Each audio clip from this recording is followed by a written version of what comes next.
And I agree with almost all the things you present about the situation in Milan, and also with your pessimistic analysis and vision for the future. But and I would like to add something concerning the institutional and policy level about diversity in the city of Milan, and ask you something maybe to contextualize what I'm going to say from the perspective of the Chinese people and Chinese community that you study and you know very well.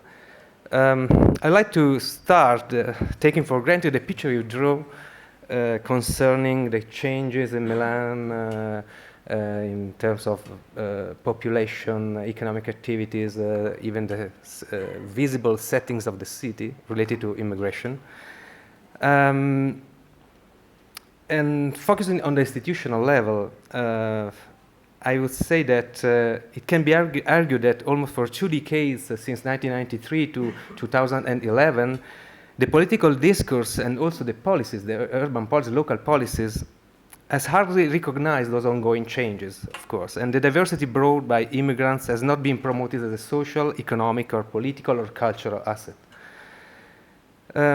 Such an attitude by local governments along more than 15 years, that is not a it's a big time span, shows a stark contrast to what were going on in many European cities, where at least 3 kinds of policies have been triggered by analogous urban transformation. I mean, integration policies intended to enhance the socio-economic integration of migrants toward equalities of opportunities for them, or multicultural policies aimed either at supporting linguistic and cultural diversity in order to promote multicultural cohabitation, new uses of public spaces, cultural associations, intercultural projects in education, and so on, or at exploiting the economic potential of migrants, either through ethnic entrepreneurial networks or through the promotion of ethnic neighborhoods and pressing the commodification of cultural diversity, we can say, the sponsorship of ethnic festivals and events, and so on and so forth.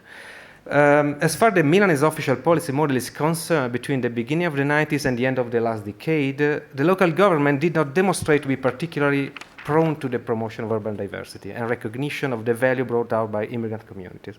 On one hand, it promoted an assimilationist approach that favors individual integration and assistance to particularly disadvantaged categories through a crucial role to the Catholic third organizations that basically substituted the city council. On the other hand, coherently with the dominant discourse at national level, which have associated the concentration of immigrants in certain neighborhoods with issues of safety, urban decay, and risk of petty crime, Milan City Council strongly supported safety policies aimed at protecting citizens, usually native residents or native urban users, city users, from the threats and dangers raised by various social groups, principally foreign immigrants. Urban conflicts among different groups for the use of public spaces or public reserves were overtly reframed as an urban security issue by those actors socially advantaged in terms of their legitimization, political credibility, access to the media. Through the distinction between a legitimized interest, the victim, and an illegitimate one, the threat, so that the intervention of public authorities were invoked in order to restore social order. Opposition between groups in highly asymmetrical positions with regard to the social legitimization of their interests and their respective resources generated a sort of not only a lack of integration, but also segregation and social exclusion for most of the immigrant population in the city. And on the top of that, politicians and public administrators went into a sort of hysteria for a long 15 years, I would say, that even induced them to take to the street and lead protests against urban insecurity, as if it were not their duty to reassure citizens. It's sort of a paradoxical situation. And evoke draconian policies often contrary to the basic principle of Italian constitution, European laws, and even the Declaration of Human Rights in some cases. However, in 2011, a historical turn took place. after 18 years of right-wing government, a left-wing coalition led by Giuliano Pisapia won the elections after an electoral campaign in which diversity management related to urban policies has been a very heated issue. It involved immigration, management of high concentration areas, for instance, religion, the building of location of place of worship, ethnic diversity, sexual orientation, and so on. Throughout the electoral campaign, Giuliano Pisapia was harshly attacked by his competitors for his commitment to launch a radically new diversity policy in the city. You remember Zingaropoli, and his coalition highlighted very clear its intention to mark a stark change with the past, thanks also to the opportunity provided by the International Exposition of 2015. Since it got power, the Pisapia administration has been underlined how crucial civil rights and urban diversity is in its multifarious forms, especially with LGBT and migrant minorities, for a city like Milan, of course. Over the last 5 years, some important policies and projects have been approved, and you were involved in some of them, personally involved, you and your research institute. But as you said, analyzing the approach to diversity as a whole is not an easy task because there is no strategic plan on this issue. However, according to many observers, the change brought by the Pisapia administration has been very significant, very relevant, at least in terms of the willingness to engage in a dialogue with foreign, you have to answer, with foreign residents. A dialogue that has been organized along 3 different lines. Firstly, we can see a continuity with the previous assimilationist assistance approach. Migrants are people in need that have to be helped to cope with basic difficulties, work, house, health, education, and have to be supported in their integration in the city. This is sort of baseline of the local policies toward migrants. Secondly, we have projects aimed at fostering integration, fighting inequalities, and promoting cultural dialogue, framed as interculturalism. I'm thinking, for instance, to the Centro per le Culture Migranti, where you were personally involved, an outcome of the European Fund for the Integration of the Third Country Nationals that should aim at helping foreign immigrants' integration in the city and should provide an easy access to institutions and services and public services, giving assistance of any kind of administrative procedure. It is also intended as a hub for all relevant actors in the field for immigration, migrant association, teachers, unions, trade unions, communities, schools, etc. Thirdly, we can find an even more innovative experiment, at least on paper. I'm just curious to, to listen to what you think about it. I'm talking about the Forum della Città Mondo. That is a permanent assembly where representatives from more than 600 migrant and ethnic associations gather to meet local authorities.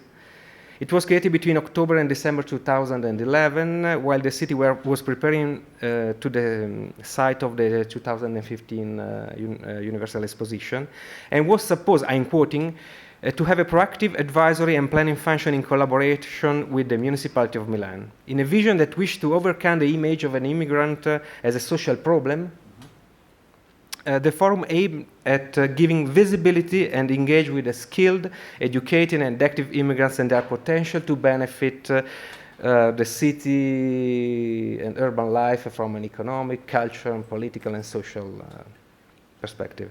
It was thought as a space where to make possible the encounter and exchange between culture, and specifically in the words of the conceiver, Boeri, the forum arrangement would have somehow allowed to go beyond the ethnical national community division that sometimes is how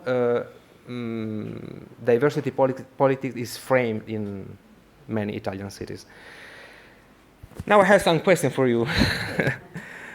First one regard the extent to which do we think that the official discourse about diversity has really evolving in the last few years, and whether and how any of such changes translated into policy implementation? You already said something, but you can add much more. Generative, of course, solid and relevant initiatives. Mm-hmm. Second one concerns the way they have been framed. That is, what is, in your opinion, the prevailing narrative, interculturalism, multiculturalism, integration, and in which specific key? and the relative representation of immigrants, foreign communities, and the city itself as a changing environment. The third one focuses on how diversity is considered. It is something problematic, more to be overcome than promoted, as explained by two people that are here, Eduardo Barberis and Roberta Marzorati. The visibility and display of ethnic diversity is seen basically as a threat to social cohesion. I'm quoting again, within a discourse that remains primarily integrationist and focused on an idealistic model of interculturalism in which tough university diversity is not encouraged and recognized in the public sphere? Or is there, in your opinion, a positive vision of what can be and represent, of what diversity can be and represent a sort of research in many fields? Also in terms of a sort of a city brand with a focus on recognition and, of course, its promotion. Thanks. Thank you very much. Yes, we can go on. Okay. So, I certainly agree with your picture of Milan as a fast-growing, very diversified migrants have arrived in a very short time and made the situation particularly different from other countries, and with your very well documented suggestion that the local authorities and the national authorities as well don't have a vision of integrating people. So we completely agree on that. My question is perhaps you are a little bit too optimistic in comparative terms on the fact that visions exist elsewhere and that they work. Because if we take France, certainly there has been for a long time a vision not of a multi-ethnic country, but of a country where a lot of people would arrive, or a lot of different people will arrive and will assimilate and became Franco-Français. And that vision apparently worked for some years with a lot of stress. The people that were not becoming Franco-Français were expelled, had a lot of sufferance, and but now it is no longer working. And now I believe that in most of the other countries and other cities, in fact, if there is a vision, it doesn't work. So this is my problem, and I ask you, is it correct? I'm right in thinking that. The other point in which, unfortunately, I don't agree with you so much is on the expectations that we can have from research.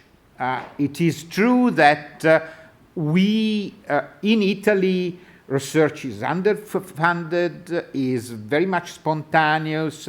It reaches very good level in terms of cost benefits because it costs practically nothing and is done in a voluntary term with a lot of sufferance. And you know this story.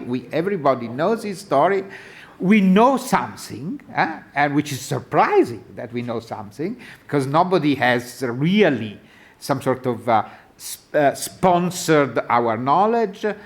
And when we know something and we communicate it to authorities and politicians, it gets lost. The best they can do is to instrumentalize our knowledge, so that the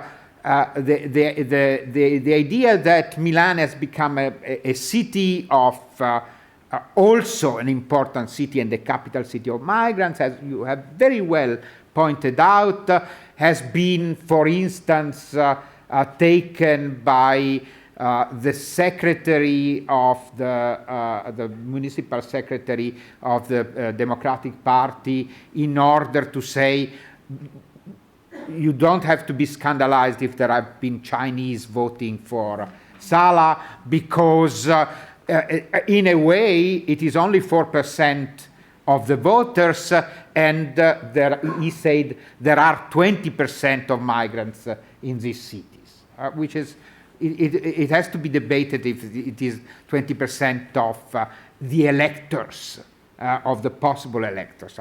You said 18%, I would be more careful on that. But this is some sort of a instrumentalized knowledge. It doesn't explain anything. And the real problem was that that some people were really taken without knowing what they were doing. And this was, it is not important that they are Chinese or they are Italian or Milanese or old people and so on. It's that the democracy is a true participation where you have to be conscious in order to participate well, and we all would like the migrants to participate, but not to participate unconsciously, not to be taken as numbers into our democratic. The other thing that I would add, and you, just because of the time, you didn't go into the problem. It is a problem. You just suggested the right numbers, but it is a problem of how in Milan it is controversial. Also, the problem of urban segregation of migrants, in the sense that migrants are not as segregated as they are in other parts of the world. And only the Chinese, who are the most concentrated in some areas, not Chinatown, but north of Milan, they don't reach some sort of the level of concentration, which is some sort of, it is segregation on one part, and it is also some sort of the control of the territory of the city on the other part, so that segregation is not only a problem in negative terms, is also some sort of a way that some immigrant communities can be organized or can some sort of control the territory and so on, and this is another point in which there is somehow the Viale Padova research shows some sort of a spontaneous way of creating an ethnic mix that in a way respond to integration in a different way than the one that are thought by politicians and planned by politicians in a political empty space, in a space which you have underlined very well. It is empty.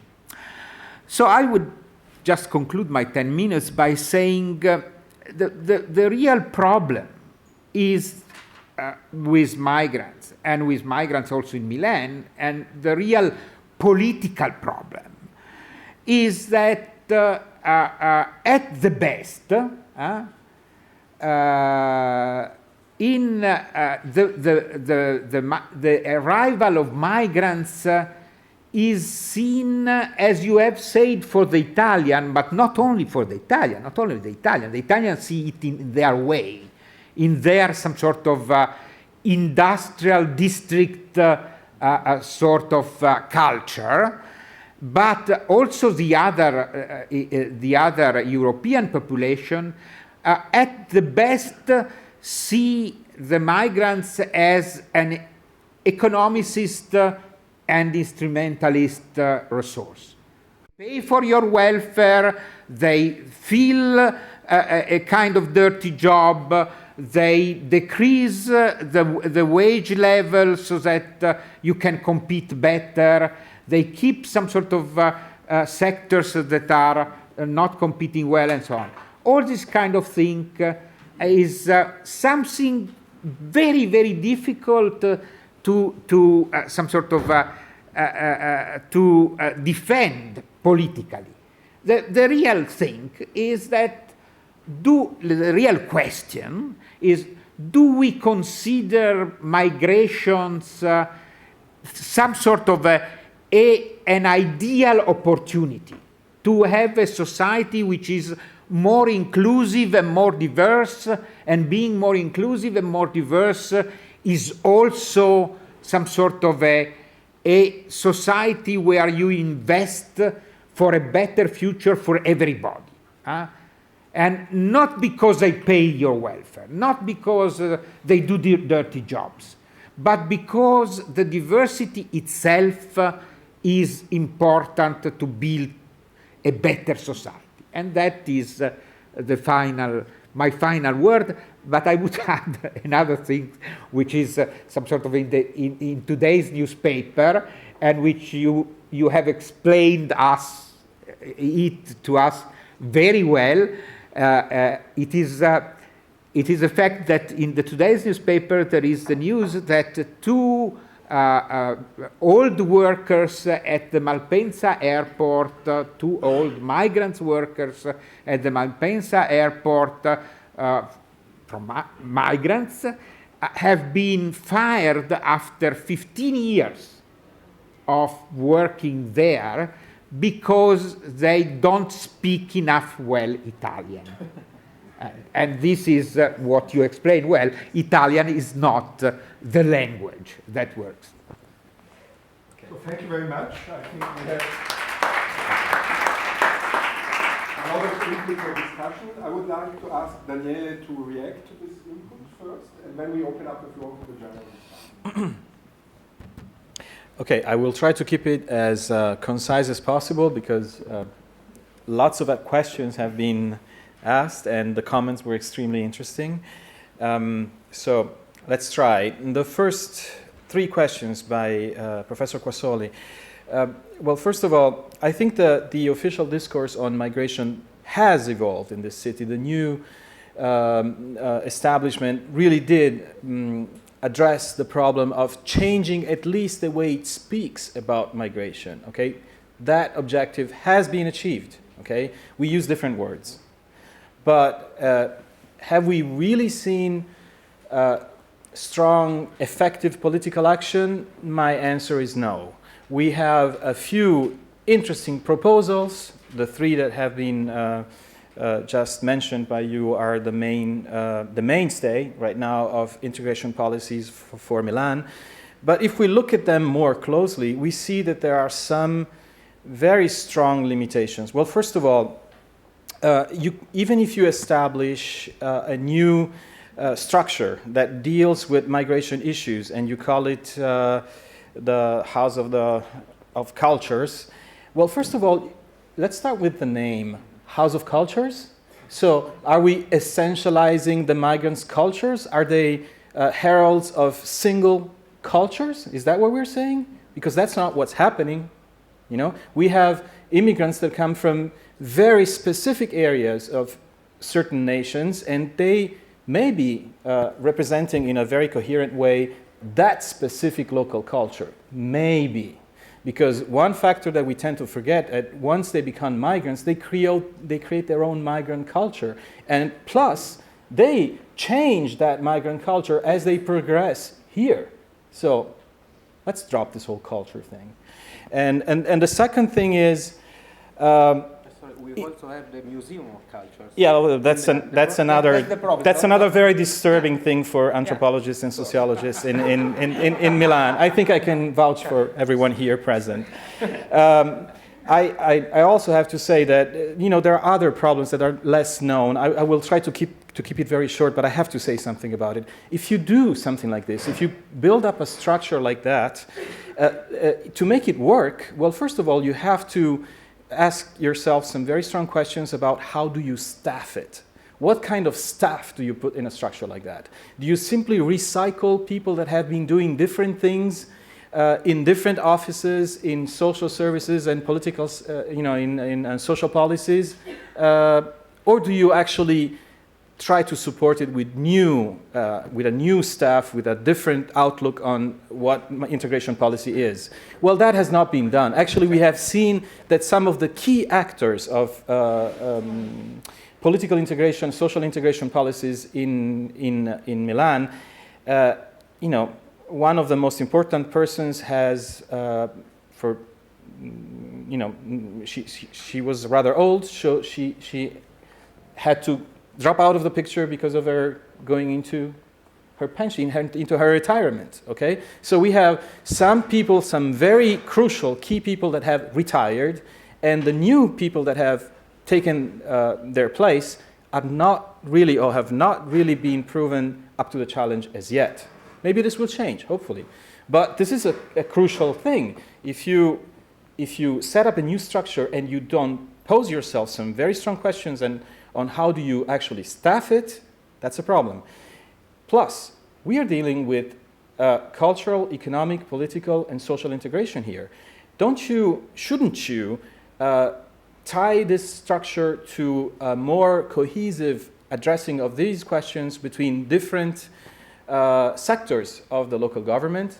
Let's say the Assessorato Politica per il Lavoro, what we could call the labor department perhaps, or the commerce department, or the education department. All these are packages that are tightly linked to the effectiveness of whatever integration policy you may devise. And we have not seen any integration among these different departments. Actually, for structural reasons linked to the way they conceive themselves, they actually are pretty much, they will not say it out loud, but they're pretty much opposed to working together, okay? So how do you actually implement integration policy if that doesn't happen? Let's go back to the third thing, the Forum della Città Mondo, okay? Now that's another hair of a very culturalist, very essentialist perspective on diversity. And, in a more noble sense, perhaps, it mutuates its outlook on diversity from the so-called British model of communitarization of minorities. But it doesn't really do that. What it does is give a platform to associations that all fight with each other, even within their own single community, to assert that they are the real representatives of their community, okay? And while we are fostering this very, very essentialist, very poor view of diversity, very belittling view of diversity, we are missing out on all sorts of different things. For instance, we are missing out on political diversity.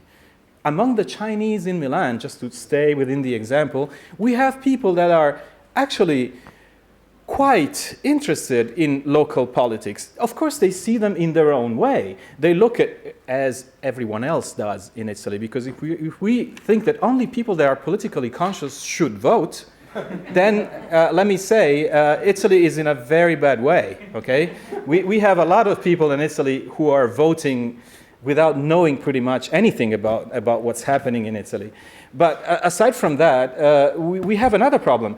We don't understand that for a migrant, the first access into the political system is starting with activities that we could define as lobbystic activities, okay? They will mobilize for their own specific interest, and they will usually try to define these interests as a group, as collective interests, okay? These are the ones that will see immediate political action.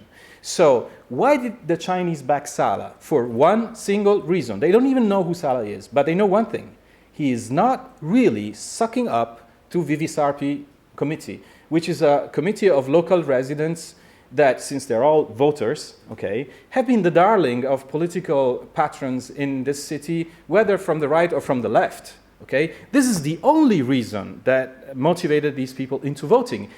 And since they had never voted in their life, since they had never grown up in a democratic country, they knew nothing about the process. They needed people to explain it to them. That's why you saw people that have been sort of organized into voting. But this was a very legitimate political action, and we should see it as such if we are serious about immigrant participation in the electoral process. If we're not serious about it, let's just drop the subject. The thing about the Forum Città Mondo that I find really disturbing is that it forces political diversity into an image of ethnic cohesion and cultural singleness, single-mindedness that simply is not there. If we think about, once again, at the Chinese in Italy, they are already strongly engaged in national politics. The ones that have the right to vote have voted, have even shown up for election in certain local governments. And the interesting thing is, the ones that did actually gain access to local politics are all within the left. Okay? We have a representative in Tuscany who was voted by the extreme left Cell political party, okay, which is to the left of the Democratic Party. And we have others that have been active in Rome within the Democratic Party. So it's not really true that we can take for granted that the Chinese will vote to the right, to the left, to the center. There are different opinions there, and the ones who mobilize will have different opinions. But we, in the Forum Città Mondo, we put them all into an ethnic basket, and we say, please tell us, who is the representative and the one that vouches for the Chinese in Italy?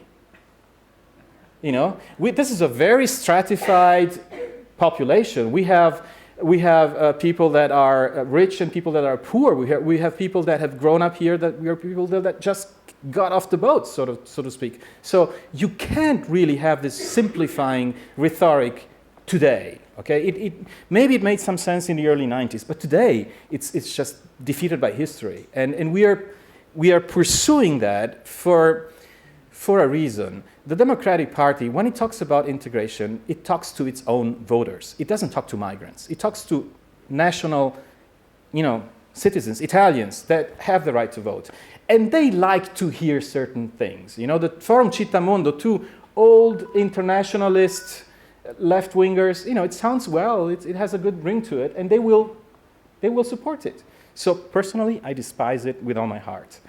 Now, okay, let's just add a few more things.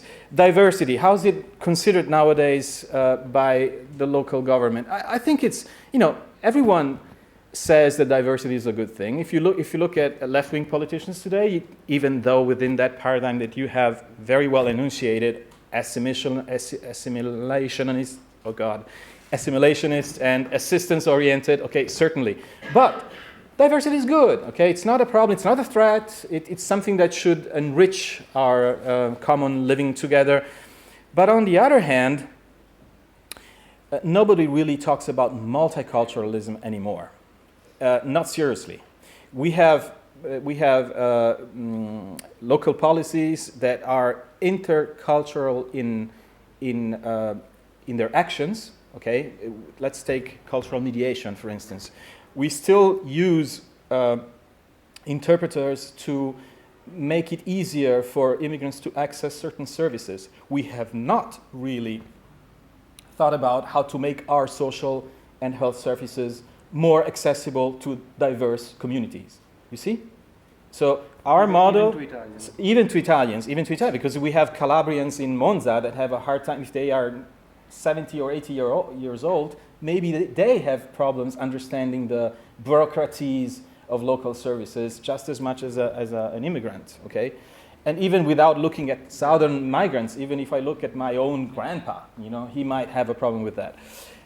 So we have a problem here. We do not think that diversity is something that should really affect the way our society is designed, the way its institutions work, okay? We have not assimilated the notion that diversity challenges the way this country functions. And I agree with Professor Mingione's idea that even other countries that have expressed a vision on the role of diversity in their societies have not really succeeded most of the time. But they did succeed partially. Let's make an example that is very dear to my heart. The UK and the BBC, and the way the Commission for Racial Equality in the 60s and 70s has affected the way public broadcasting in the UK had to adhere to certain standards when it came to representation of minorities and describing events relating to minorities in their country. That is essential. It has changed the way the media have portrayed minorities in that country. Has it been effective? To some extent, it has been effective. One, of course, we do not live in an ideal world. Of course, it's not perfect, but it took some steps in the right directions. And the BBC, just to talk about the BBC, I could bring out other examples. The academic system in the UK, for instance, would be also interesting to look at. But if you look just at the BBC, they're extremely serious about this. Extremely serious. Most of what goes on in our media would entail court rulings and the payment of penalties and perhaps prison sentences for many of our journalists and commentators. Okay, if we should adhere to the same standards as the ones that apply in the UK, let's be clear about that. Some changes can be made, and they have been made, and these changes do have something to do with the concerted way in which you build consensus around a certain idea of how diversity is precious, not just to your idea of the future, but of the idea of your identity as a nation. Okay, we are still basically peddling colonial thinking in Italy. We still have an idea of the Italian nation as an ethnic nation, and this idea has not been challenged at all. Even those scholars that have done something in that sense are very, very limited voices. Sometimes, they're well known within academia, but once you step outside academia, it's tough. And that comes to my final remarks on Mingione's comments and questions. Certainly, it is true. It is difficult for researchers and professors and people that work within Italian academia to have a role within, the public discourse in Italy. It's difficult for them to affect narratives. But that's no reason not to try. Actually, there is still a lot of room for that. You just have to learn how to change your game. You have to deal with the media much more. You have to accept the fact that you cannot really affect national policies by staying within the ivory tower of academia. That's not going to happen. People will not listen to you. They will not call you up to have your opinion on something if you do not come to the fore and engage socially, culturally, politically. And I know that this is very difficult to do, especially for researchers, because most of us, like it has rightly been mentioned beforehand, are working underpaid, overloaded. We never have time for anything. So it's tough. It's not an easy thing to do, but we have to do it because we are the ones that can do it. We are the only ones that really understand what's going on. Most of the people do not, included the minorities that we are talking about. So one last thing about segregation. I think it's true. Milan does not have very high levels of social segregation when it comes to segregating along racial lines or minority lines. But it does have a problem in terms of segregating the urban poor. And the urban poor today are not just migrants. Students are urban poor. A lot of middle-class Italians that are tumbling down towards the lower middle classes are the new urban poor. And if we look at the way Milan works, these people are not represented anywhere. The way social change affects urbanism in this town, it's mainly driven by private investors that have their own idea about how to gentrify neighborhoods. But there is very little agency left to citizens that live in poorer areas. I know that because I live in one. I live in Via Padova, so I understand very well what's going on there. And like I always say to people that come from Paris and say, "Oh, so this is your Belleville." I say, Belleville is paradise. This is one of the saddest places on earth. Okay, Via Padova has very little to go for it in terms of joie de vivre. Okay, you have people that believe in change and they do a lot of work, and we have schools that put their heart into it. But it's very difficult if you live there. I've been living there for almost 16 years now, to see the value of diversity. People believe in it and invest in it. You need money, you need projects, you need to really make things happen. They will not happen by themselves. Thank you very much. That's a bit a sad note to end, but it shows the situation here in Italy and the role of institutions in all that. We would like to open now the floor. So if you have questions, we have some time, up to 1 o'clock, so 15 minutes. We can, okay, you should come here, please. So you come here. While you're coming, we pass the floor to her. Okay, thank you very much for the excellent presentation and a very lively discussion. I enjoyed it very much. So my question is not directly related to the Milan, but in general about how do you perceive the diversity in the Italian case and in the Milan case.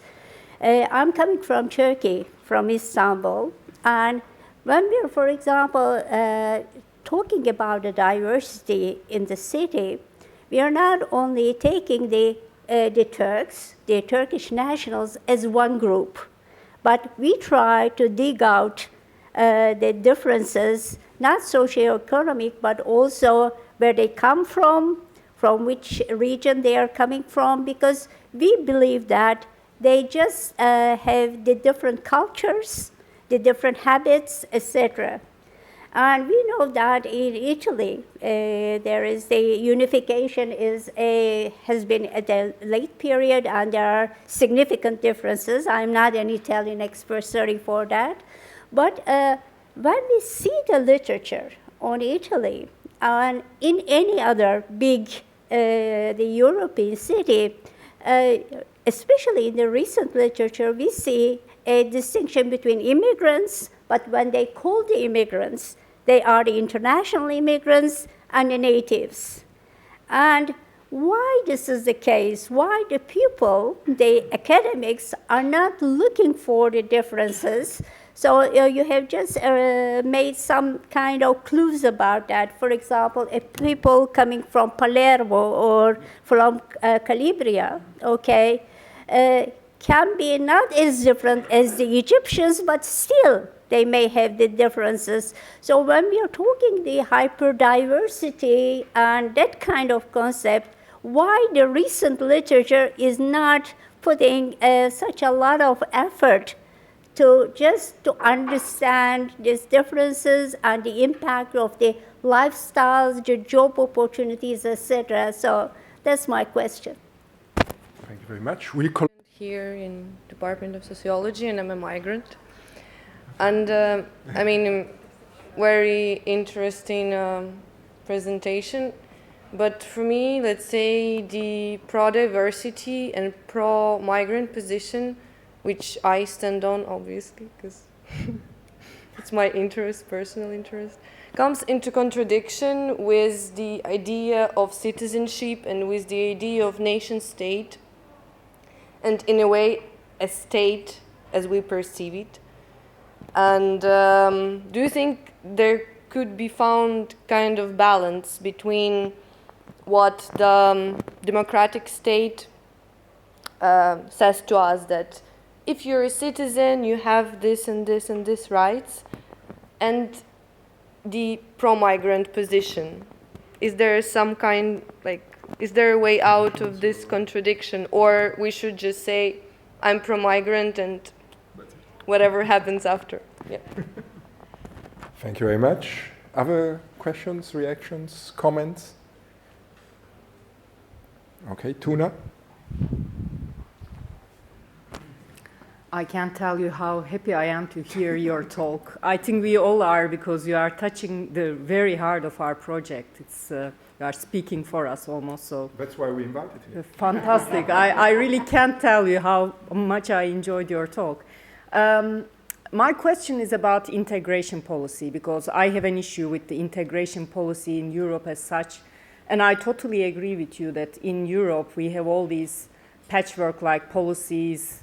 And I believe that it's because there's a kind of implicit policy agenda in the background of assimilation.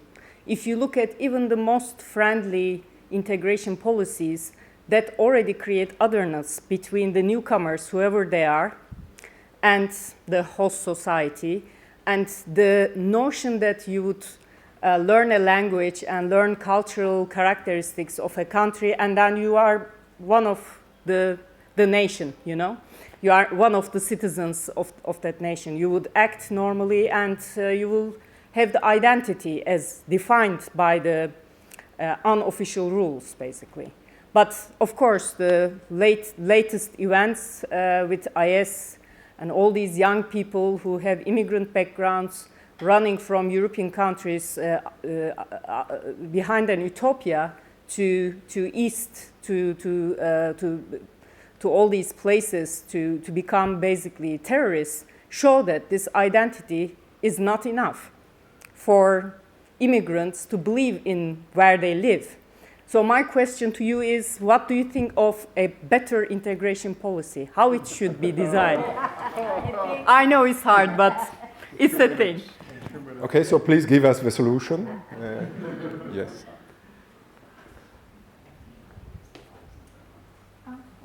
You should come a bit closer. Okay, thank you. Well, I'm Paola Briata. I deal with planning and urban policy in places where there are a lot of immigrants, usually.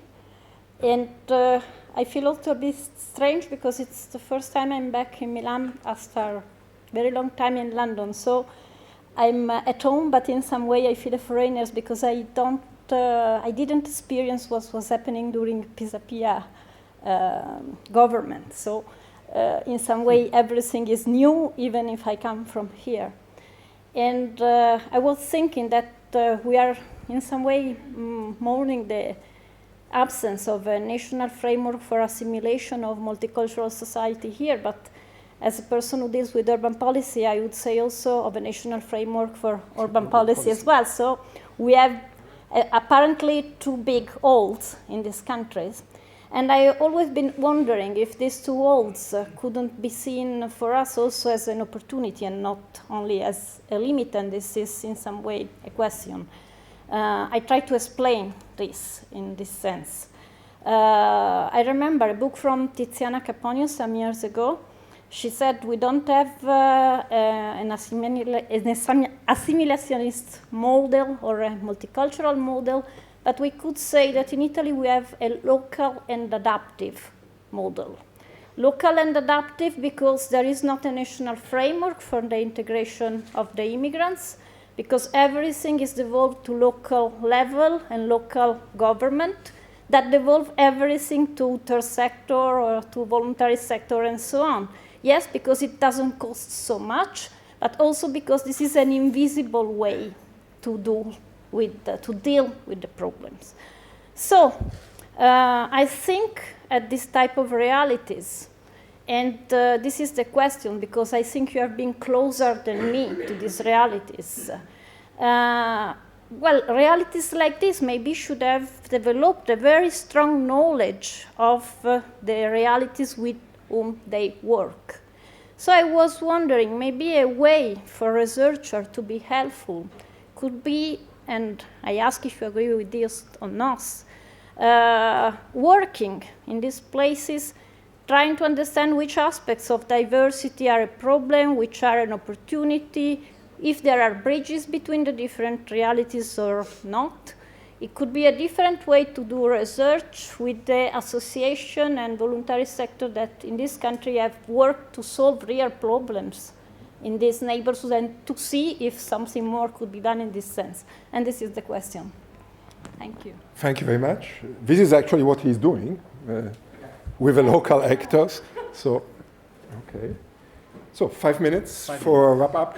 Yeah, I'm the only one responding, or? Yes. I think you are. Okay. Okay. Ooh. Okay, lucky me. So. You want the solutions. Okay, I don't think I'm really able to provide you with it, but let me just respond to some of the very interesting points that have been made. Well, first of all, you're completely right. I think that places like Milan or other big cities in Italy have a much richer degree of diversity when we also think about the diversity they express in terms of Italian nationals from different parts of the country that come to Italy. We have not just had the historic migration of the 1950s, 60s, and 70s, we have an ongoing migration from our southern regions to cities like Milan or Torino, and they do affect the way these new urban citizens actually enter the labor market, the housing market, the way they affect local politics. It is a very good point you made, and I think it's important. I think it should be taken into account, even in future discussions on urban diversity. When it comes to the contradiction between a pro-diversity position and the concept of citizenship in a nation-state, I believe you also do have a point. This is actually an old question. I'm sure we all remember Klimlicka and his work on multicultural citizenship, and Robert Walzer and his idea of regimes of toleration in different kinds of institutions.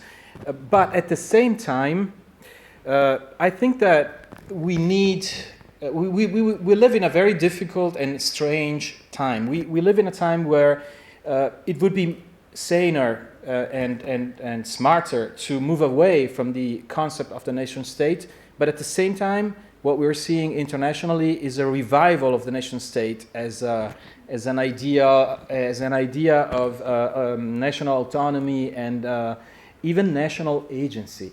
And I think there is some serious reflection to be made here, because we really do need to redraft completely the idea of citizenship.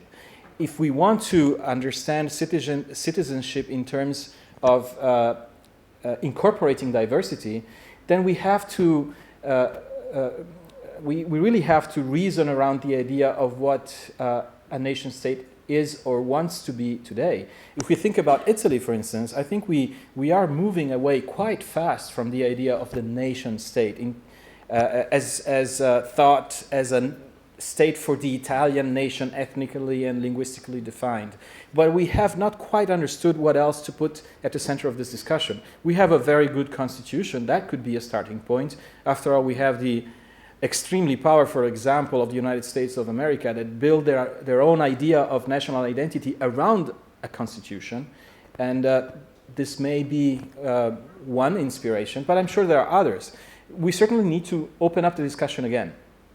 The third point, integration policy in the EU. I think that the EU is perceiving itself as under threat in several ways, internationally, within its own boundaries, within the different components of the European Union and the different tracks that the European Union moves upon, economically speaking, politically speaking. So it is very difficult today to understand what the integration policy should be in the in a European Union that is at the same time more united and more disunited. Probably it means different things in different places, and we should acknowledge that.